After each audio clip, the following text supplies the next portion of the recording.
that Madam Dappa has, through her lawyers, filed some processes at the High Court challenging the conduct of the Office of Special Prosecutor in relation to her. And so she makes the point, first and foremost, that as far as she's concerned, she believes that the OSP's decision to re-seize her money and also proceed to freeze her account once again were unlawful. And the context to this, like you recall, some weeks back, the High Court did give an order for the Office of Special Prosecutor to release $590,000 as well as 2.8 million cedis that they had seized during a search of her residence. Now, you recall that when she went over to the Office of Special Prosecutor, the money was given to her. When she got to the car park, she was asked to come back to the office, at which point the money was seized again. And the interesting thing is that we know that the case is coming up in court tomorrow. This is a fresh action entirely, in which she's saying that that conduct of the OSP is arbitrary, is unlawful, and is contrary to the power that is granted the Office of Special Prosecutor. So as a result of that, she's asking the court to order the Office of Special Prosecutor to release the money that was seized and also to unfreeze her bank account. She's also interestingly asking for an order prohibiting the Special Prosecutor from continuing the investigations of herself. And so she doesn't want to be investigated by Special Prosecutor anymore, and asking for any other order that the court may deem fit. And the interesting thing about all of this is it's coming at a time when the OSP, just what the news we gave our viewers already, is the fact that he has decided to file charges against her in relation to a failure to complete an income declaration form. Now, I'll bring you a bit of background to the issue, and the Office of the Special Prosecutor has charged former Sanitation Minister Cecilia Dappa with the offence of failing to comply with a lawful demand. Now, documents filed in the court alleges that Cecilia Dappa failed to fill and submit an income declaration form handed her by investigators. Now, the OSP has, in the last 2 months, been investigating the former minister for possible ownership of tainted property, which investigators say cannot be attributed to her known income. Now, $590,000 and 2.8 million cedis found in her residence have since been seized.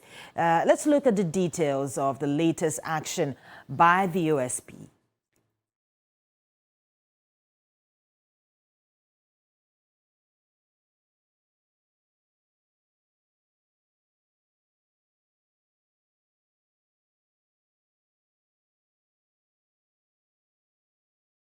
Well, we'll bring you more details on that particular story later in our subsequent bulletins. But moving on, the Attorney General says former Environment Minister Professor Kwabena Boateng failed to cooperate with investigators who attempted to probe his controversial report. Godfrey Dami therefore concludes there's no evidence to form the basis for the prosecution of any of the named government officials and other persons for stifling the fight against corruption. The prevailing situation now, it tells you that we still have a lot of work to do. The forest degradation is going on, the rivers are not clean, and so on. We have so many rivers in Ghana, but apart from maybe the Volta and Afram, all the others have been impacted.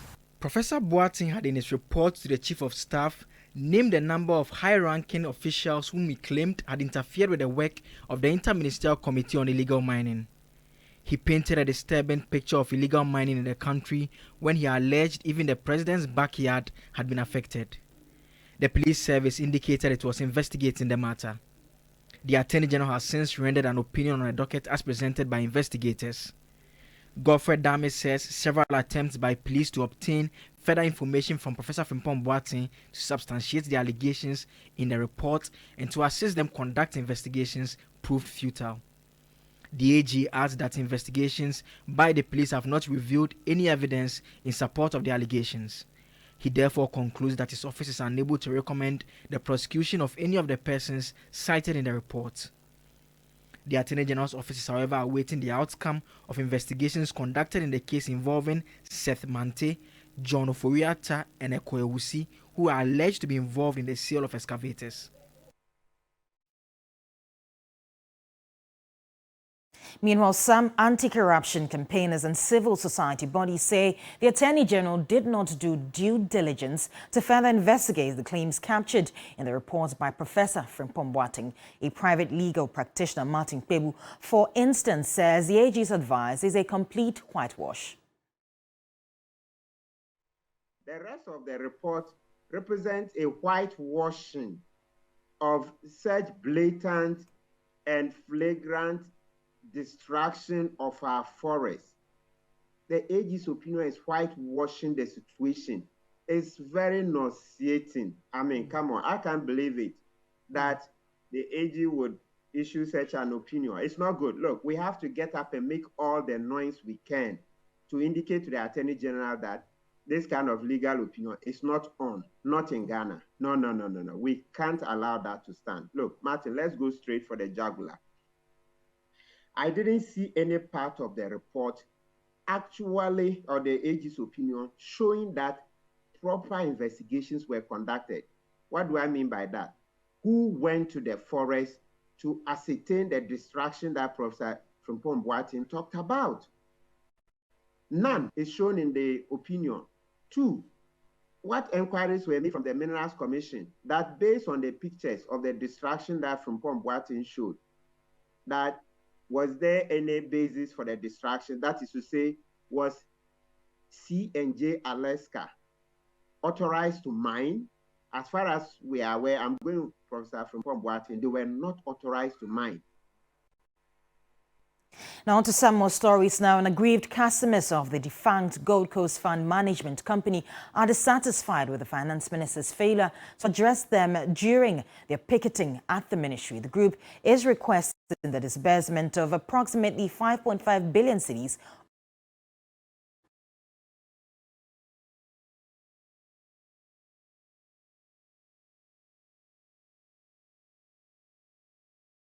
owed them following approval from Parliament. We also told that the group slept at the Finance Ministry all night yesterday. Yes, sir.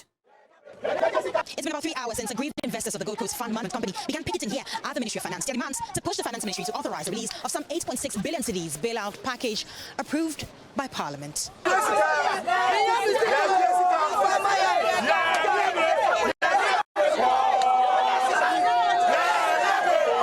The Gold Coast Fund Management Company in November 2019 had its license revoked by the Security and Exchange Commission, and this affected persons who had already made huge investments in the company.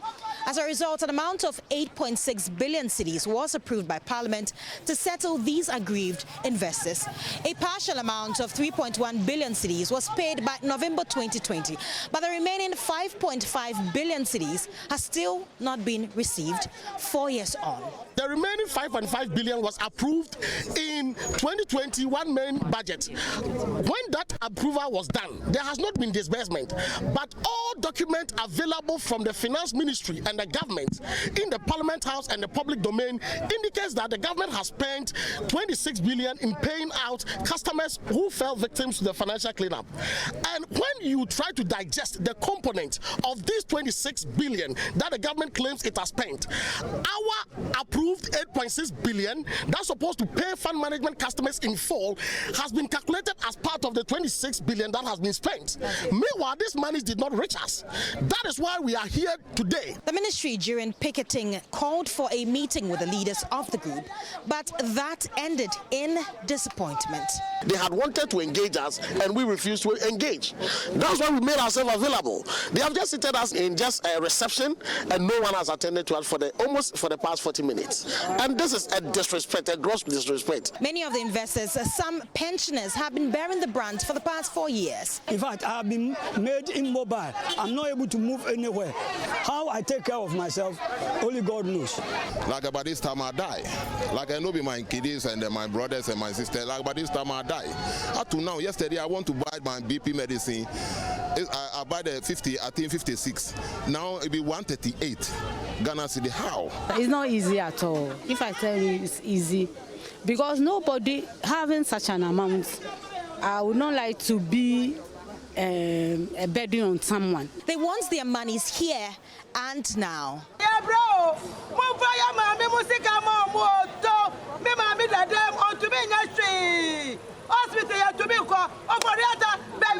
The group intends to picket for the next 48 hours. Judith Brown, TV3 News, Finance Ministry, Accra.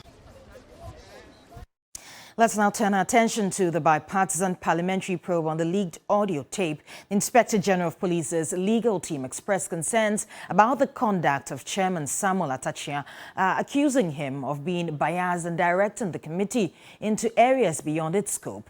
Duke Menso-Poku reports. The committee held its hearings entirely in camera. The Inspector General of Police attended, but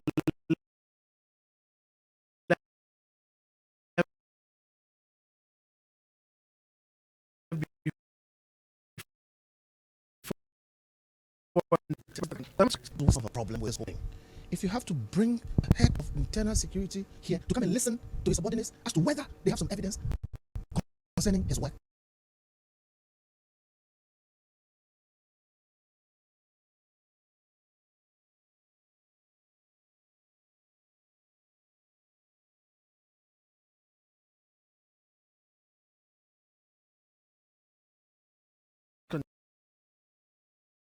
Concerns about the chairman. About them also. The room. Indeed, it is our argument that POMAP should have remained in the room, and even if the IGP had to leave, he could have left certain members of POMAP there to answer certain questions.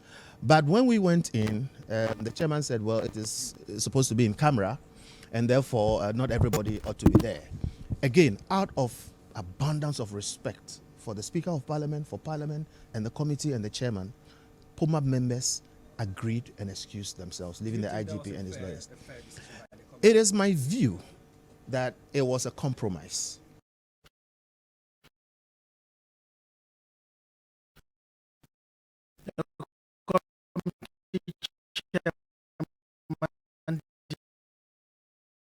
Denied allegations of bias against him.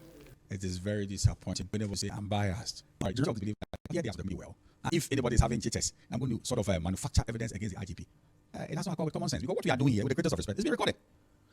So Acha, with whatever dexterity, will not be able to prove upon the evidence. We have finding committee, and it is being recorded and transcribed verbatim. So how am I being biased? Amidst allegations of bias, the committee, especially its chairman, is swimming through the murky waters, hoping to conclude its work soon and present its report to the plenary. Duke Menso-Poku, TV3 News, Parliament House, Accra. Now, the majority leader in Parliament of Chairman Samuel Acha wants the new Patriotic Party to continue engaging in land chairmanting, citing his strong loyalty to the party's ideology as a potential return to the party. The Swami Member of Parliament tells TV3 he was surprised when Alan Kwabena pulled out of the MPP flag-bearer race and subsequently resigned from the party. Chairman withdrew from the new Patriotic Party flag-bearer race on September 5 and quit the party on September 25. I'm honorably resigning with immediate effect to contest for the high office of the President of the Republic of Ghana in the 2024 general elections as an independent presidential candidate. It is abundantly clear to me that my services and contributions to the party are not appreciated. The resignation of the leading member since the party's inception shocked many. The majority leader in Parliament, Chairman Samuel Acha, says he was surprised and wants the party to continue to engage Alan for a possible comeback. My Bible teaches me, Christ Jesus it was, who said to us that if you have sheep numbering 100 and one goes missing or goes astray, you leave the 99 to fetch the one that has gone astray. So I think that every effort still must be made, if there is a 1% possibility. Let's see what will come out of it. He says he is aware the concerns raised by Alan were being addressed by a committee that was set up by the party. I asked if Alan's independent candidature in the 2024 elections would affect the MPP's chances, particularly in the Ashanti region. These are early days, and you are talking about a now situation when we are saying that let's still engage to see if he will come back. So for now, to go into specifics will be a bit of a difficulty. It may hamper the reconciliation that I'm suggesting is still possible to bring him back. But the final decision rests with him. And I'm hoping that what we've started would yield positive dividends so that we are able to stand together. But the majority leader was quick to add that historically, independent candidates had not performed well in the country's general elections. It is only time that will tell if the NPP should try to convince Alan and if he will agree and make another comeback to the party. Evelyn Tinkma, TV3 News. Now, victims of Kejetia Market fire have expressed concerns over being neglected after the incident. The affected part of the market remains cordoned off as almost 7 months after the fire, despite assurances to reconstruct it within the shortest possible time. Ibrahim Abubakar has come through with the following report. During his visit to the Kejetia Market fire victims, Vice President Dr. Mahmoud Baumia assured them of government support. Assurance is that the affected victims will be supported.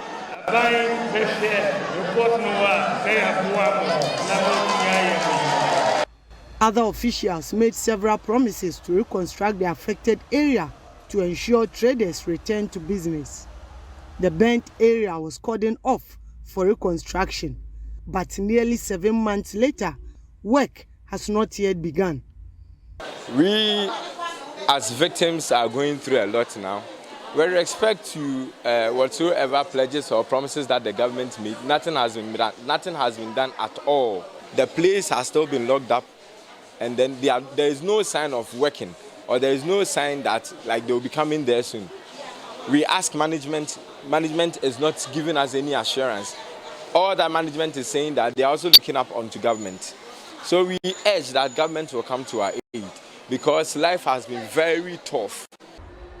Akosia Owusua couldn't retrieve any items from her shop during the fire on March 15 and has been forced to trade with her colleagues on a tabletop near one of the market stairs.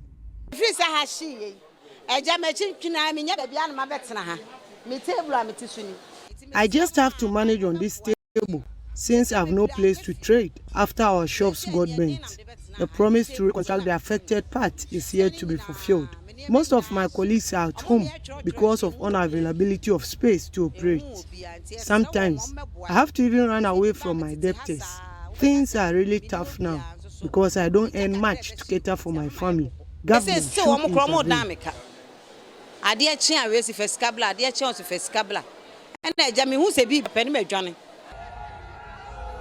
Some traders are requesting from government when the burnt area will be reconstructed. Has the government ever bothered to know how the victims are surviving till date? When will the traders be restored back to the trading again? The facilities management says it is working to secure funds and reconstruct the damaged area, but has not disclosed the start date for the reconstruction process, leaving affected traders to await the rebuilding of their shop. These victims want authorities to, as a matter of urgency, reconstruct the market for them to bounce back to business. Ibrahim Abubakar, TV3 News, Kumasi. Now, away from that, the University of Ghana says it will sack all level 200 and 300 students with less than 1.00 CGPA in the new stringent modifications to its regulations governing the progression and withdrawal processes for undergraduate students. Now, according to the university, the changes, while aimed at upholding academic standards, will come with a potential student status loss. Now, per the release, should students' CGPAs fall short of the mandated threshold, they will be met with official withdrawal letters delivered to their official UG email addresses. There are, however, concerns as to what happens to students who have already made payments for tuition for the academic year when they come into effect of this new regulation.